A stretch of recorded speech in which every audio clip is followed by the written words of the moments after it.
Ça va?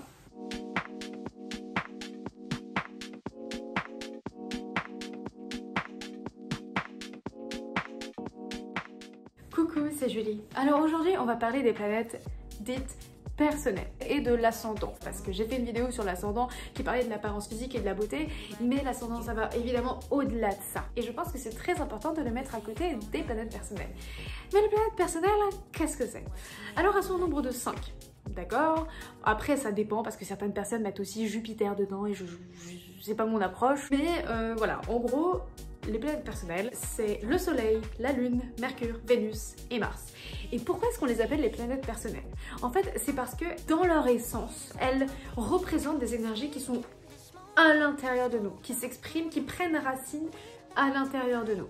Alors que, à l'inverse, les planètes générationnelles sont plus des énergies qui, d'apparence du moins, viennent de l'extérieur. Tu vois, donc on va pas rentrer dans le détail de ces planètes générationnelles dans cette vidéo, mais la différence est là. Bon allez. Alors déjà on va commencer par l'ascendant. Alors durant mes recherches, à chaque fois j'étais troublée par l'ascendant parce qu'il est tout le temps dans la maison 1 qui est la maison de l'identité entre autres, parce que ça décrivait énormément mon identité. Et pourtant, on dit que le soleil, c'est notre sens d'identité. Donc je me disais, mais qu'est-ce que c'est exactement? Alors en fait, l'ascendant, quand j'ai enfin eu cette information, waouh, ça a changé ma compréhension de toute ma charte astrologique. Alors l'ascendant, ce sont les qualités que l'on développe lorsqu'on est enfant pour survivre dans notre famille, pour s'y faire accepter, pour s'y faire aimer. Waouh! What? Ouh.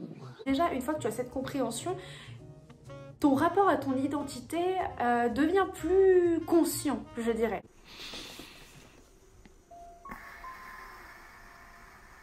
Et ensuite, il faut savoir que du coup, ce sont donc ces caractéristiques qui sont nos outils principaux qui vont nous accompagner et dont on va se servir dans notre vie pour évoluer vers les choses que notre âme a choisies dans notre incarnation. Si on a envie, bien évidemment, on a toujours le libre arbitre, évidemment. Et du coup, l'ascendant, exactement, c'est la manière avec laquelle tu vas réagir aux événements, c'est la manière avec laquelle les gens vont te percevoir, et c'est du coup la personnalité qui va se projeter aux gens. Okay. Et du coup aussi, ce que je trouve super intéressant et intriguant, et d'ailleurs ma vidéo sur l'apparence physique et la beauté en a choqué plus d'un, c'est que justement, ça donne des indications sur notre apparence physique. Et donc je me suis rendu compte que par exemple dans une famille, on a tendance à avoir les mêmes ascendants, étant donné que les apparences physiques sont similaires. Je trouve ça juste incroyable, je dois dire. Et du coup, là, je t'ai dit que l'ascendant, c'était l'un des outils principaux que nous allons utiliser pour nous diriger vers la direction que notre âme a choisie. Mais quelle direction exactement? Parce que oui, on a le nœud nord, mais pas que. C'est pas la seule chose sur laquelle on doit se développer dans notre charte astrologique, pas du tout. On va passer donc au soleil. Alors là, le soleil, j'ai été encore plus confuse que pour l'ascendant. Parce que à chaque fois que je regarde le soleil de quelqu'un, je me rends compte que ça colle pas avec qui ils sont. C'est pour ça que d'ailleurs la plupart des gens, quand ils s'intéressent à l'astrologie, ils vont voir du coup juste leur signe solaire et ils se disent ouais, je m'y retrouve pas trop. Ou alors oui, je m'y retrouve pour certains trucs. Et en fait, j'ai compris pourquoi. C'est parce que en fait, le soleil, c'est pas qui on est. C'est l'identité que l'on doit apprendre à développer pour être bien. Et en fait, la plupart du temps, quand les gens se retrouvent dans leur signe solaire, c'est parce qu'il y a d'autres placements dans ce même signe astrologique qu'ils ont déjà. Tu vois? Et donc c'est pour ça qu'ils se retrouvent pour certains trucs, pour certaines tendances, mais pas pour toutes. Et aussi les degrés comptent, parce que par exemple une personne qui a Mercure en Lion... Oui, j'ai pris l'exemple de Mercure alors qu'on parle du soleil. C'est ma chaîne. Mais à 1 degré, tu vois, par exemple, ou à 3 degrés, et bah du coup, son lion sera moins prononcé, moins développé qu'une personne qui a genre son Mercure en Lion, mais genre, je sais pas, au 15e degré. Tu vois ce que je veux dire? Mais c'est pour ça que la plupart du temps, les gens ne se retrouvent pas entièrement dans leur signe solaire, d'accord? Et donc, avoir cette compréhension, d'accord, de notre soleil, c'est genre incroyablement important, parce que du coup, tu te rends compte que la plupart du temps, tu es l'inverse de ton soleil, tu vois. Tu n'as pas beaucoup de caractéristiques de ton soleil qui sont développées. Tu vois, t'es beaucoup plus ton ascendant. You know what I mean? Ensuite, la lune. Alors la lune. Là aussi, j'étais un peu désorientée. Parce qu'on me disait, la lune, c'est tes émotions. Ouais. Je connais pas une émotion qui s'appelle Sagittaire. Je connais pas une émotion qui s'appelle Gémeaux. Je connais pas... Oui, je joue un peu au débile là. Je comprenais pas exactement ce que ça voulait dire, tu vois. Et en fait, après, j'ai compris. La lune, c'est pas nos émotions. C'est notre rapport aux émotions. C'est notre manière de les gérer. Nos tendances dans le rapport que nous avons aux émotions. Tu vois? Et c'est aussi ce dont on a besoin. Comme je l'ai dit dans mes autres vidéos, alors je ne sais plus laquelle. Mais c'est un peu comme notre âme, dans le sens où c'est ce qu'on doit respecter pour se sentir aligné à nous-mêmes.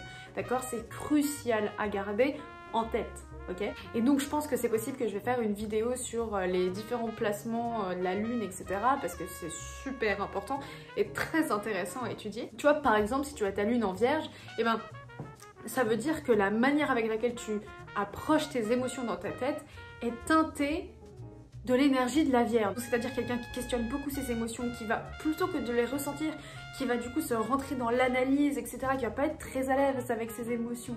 Tu vois ce que je veux dire? Si je devais résumer en quelques lignes. Ensuite, nous passons à Mercure. Alors Mercure, j'ai déjà fait une vidéo dessus, 2 vidéos dessus. Et en fait, Mercure, c'est, comme je l'ai dit dans ma vidéo, en fait, c'est comment est-ce que ton esprit fonctionne. Donc ton intelligence, la manière avec laquelle tu emmagasines des informations, la manière avec laquelle tu les traites dans ta tête et la manière avec laquelle tu les communiques aux autres, et donc du coup ça montre ta manière de parler, tu vois. Et donc c'est un outil super important aussi, tu vas à utiliser. Et donc du coup si tu as envie d'aller voir plus en détail ton placement de Mercure, je te mettrai le lien de mes 2 vidéos en description. Ensuite, Vénus. Alors Vénus, j'en ai pas du tout parlé, je crois, ou très peu sur cette chaîne. Donc on va commencer par la base, hein, et je ferai très certainement du coup une vidéo sur les placements de Vénus, etc. Parce que c'est encore une fois très intéressant à étudier. Bon, Vénus dans la mythologie romaine ou Aphrodite dans la mythologie grecque, c'est la déesse de l'amour. Et dans l'astrologie, oui, mais pas que, c'est quand même beaucoup plus complexe que ça. Vénus, en gros, c'est premièrement la manière avec laquelle on montre nos émotions, on exprime notre amour, en fait.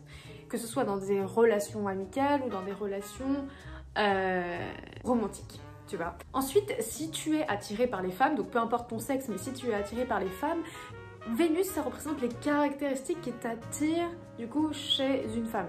Tu vois, si jamais du coup tu es attiré par les femmes. Aussi par extension, Vénus c'est ce qui a de la valeur pour toi. Parce que la planète Vénus est liée au taureau, qui est une énergie très tournée vers le matériel. C'est ce qui a de la valeur pour toi d'un point de vue matériel, et en même temps c'est ce qui a de la valeur pour toi d'un point de vue plus relationnel avec les autres, parce que c'est aussi la planète liée à la balance et donc qui est une énergie très tournée relation, etc. Et donc pour la dernière planète de cette vidéo, Mars. Alors Mars, c'est dans la mythologie romaine ou Arès dans la mythologie grecque, le dieu de la guerre, l'agressivité, etc. Et il est souvent pensé comme un peu étant le point opposé mais complémentaire de Vénus. Quand on y pense, c'est intéressant et ça peut être compris comme ça. Avec Vénus, il y a cette idée de réceptivité, mais quelque part d'attraction, d'attirance, de faire venir les choses à toi de manière indirecte. Alors que Mars, c'est toujours cette idée de faire venir les choses à toi, ou plutôt d'aller les chercher, mais de manière active. Tu vois, c'est une énergie masculine. Et je vous rappelle bien, énergie féminine et énergie masculine n'a rien à voir avec femme ou homme, mais ce sont 2 énergies que chaque homme et chaque femme, ou tous les gens entre les deux, ont. D'accord? Ce sont des types d'énergie, ok? En fait, Mars représente notre motivation. Qu'est-ce qui va la stimuler? Comment est-ce qu'elle se maintient? Et comment est-ce qu'on peut la perpétuer? Et ça montre aussi la manière du coup avec laquelle on va aller chercher quelque chose qu'on veut. Donc ça peut représenter aussi notre énergie quand on veut aller draguer quelqu'un, tu vois. Ensuite, Mars, ça montre aussi comment est-ce que tu vas à la poursuite de tes rêves, etc. de manière active à travers des actions. Ensuite, Mars, ça montre aussi du coup tes tendances sexuelles. Voilà, qu'est-ce qui te plaît de ce côté-là, la manière avec laquelle tu... T'as capté. Il y a peut-être des enfants qui regardent cette vidéo, donc... Et ensuite, si tu es attiré par les hommes, donc peu importe ton sexe encore une fois, mais si tu es attiré par les hommes, ton Mars te montre quelles sont les caractéristiques qui t'attirent chez un homme. Tu vois. Mars aussi, ça représente la manière avec laquelle tu exprimes ta colère. Donc c'est-à-dire, est-ce que tu as tendance à te mettre en colère ou pas? Comment est-ce que la colère s'exprime? Seriously, what the fuck are you doing?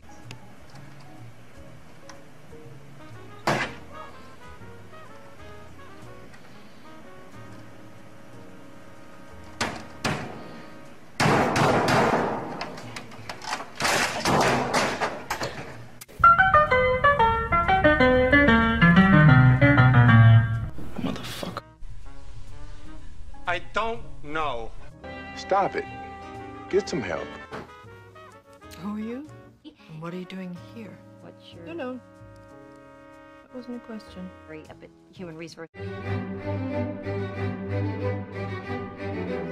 Donc voilà, j'ai terminé. Alors écoute, n'hésite pas à me dire dans les commentaires si tu as aimé cette vidéo. N'hésite pas à lâcher un petit pouce bleu parce que ça fait toujours plaisir.